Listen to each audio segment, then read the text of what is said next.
Hello, fellow crafters. I am an angel for a swap for 4x4 tiles done with the G45 Romantique for Juliana.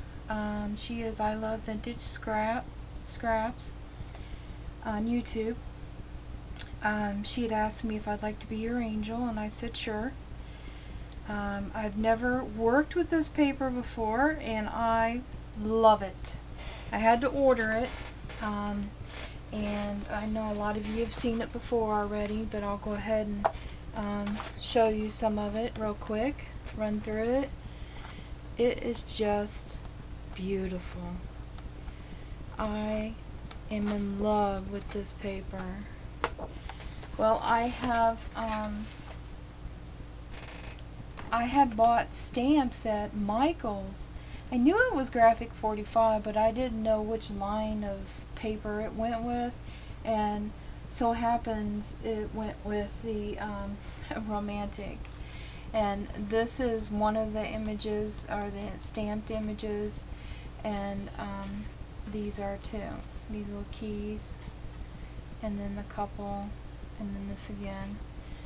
So let me show you what I did for my 4x4. It's for a little mini book. Now, have you know I've never done this before. This is my first time doing a 4x4. And she had told me to leave a ½ inch on the side for binding. So I did. The only thing is the flower kind of goes over a little bit, but I'm thinking maybe they're going to do it, by punching holes. I'm not real sure how it works, but I did leave a ½ inch. I didn't glue even this paper underneath here. I glued just the edge down, so there is, plenty of room. In fact, you could probably pull it off and move it over if you need to.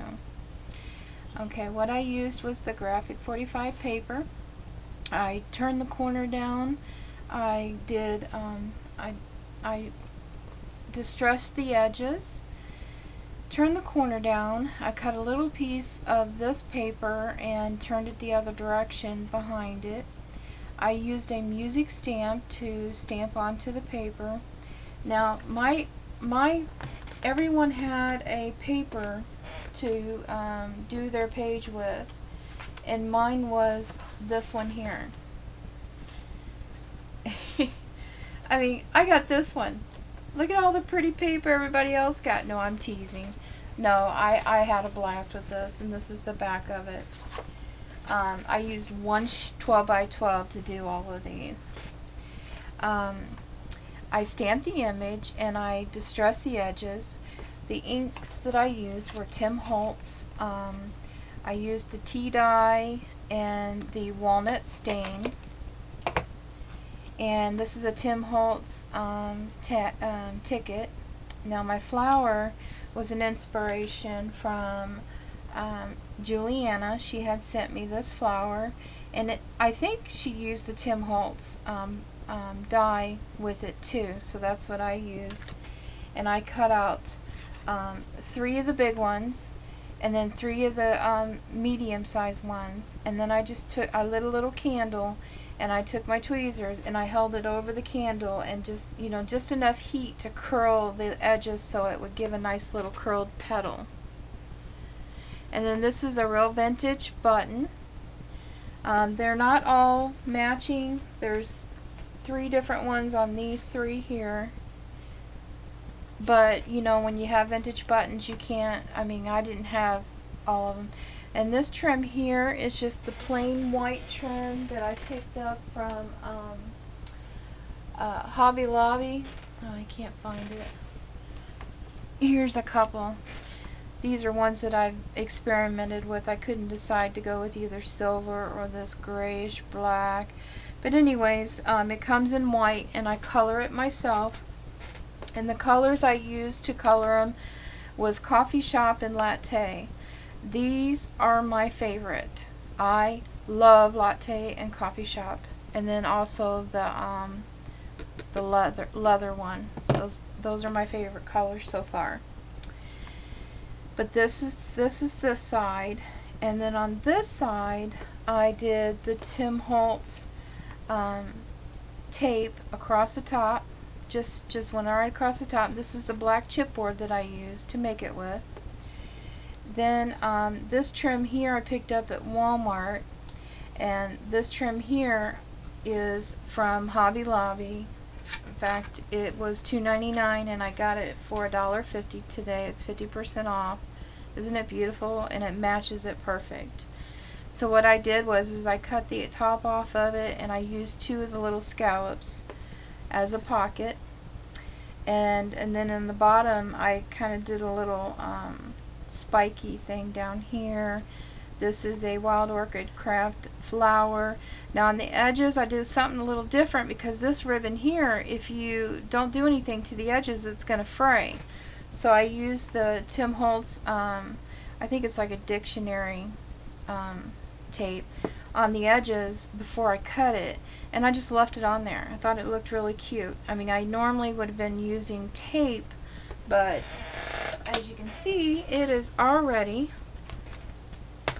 starting to fray a little bit. Just trim it off. But anyways, I left it on, and then I used this this really pretty knitting string that I bought at I think Michael's or Joann's. And one of the butterflies that I got from Carla, thank you Carla, and I put that here. Now this is the side that needs binding. Now if you look, I did not glue all the way to the edge, so it can be binded. I did not glue. This is not even glued down on all of them. And then I stamped some images, and here's one, and I added a piece of the this trim that was left over, and I stapled it on. And then it's just distressed on the back. And then this is the little key and lock that came with the stamp set, and distressed the back. Now this one here, I distressed it and cut the corners with the corner rounder. I have this from scrapbooking. And I also sprayed it with some Coffee Shop to give it a nice little sparkle, and it's got a little distressed look to it. Now on the back I stamped, it's a Tim Holtz stamp that I have, and because I used the walnut stain, it stays wet, and I used this ultra thick embossing enamel. It's a bronze, and I used that to give it a dimension and color. And then this is another one of the stamps that came in the set, and I fussy cutted it out and colored it in, and then just glued it down. And then I stuck a Tim Holtz paper clip on there. And they just tuck in here like this, and they can put photos on the back or journaling, whatever they want to do, with this little cute little book.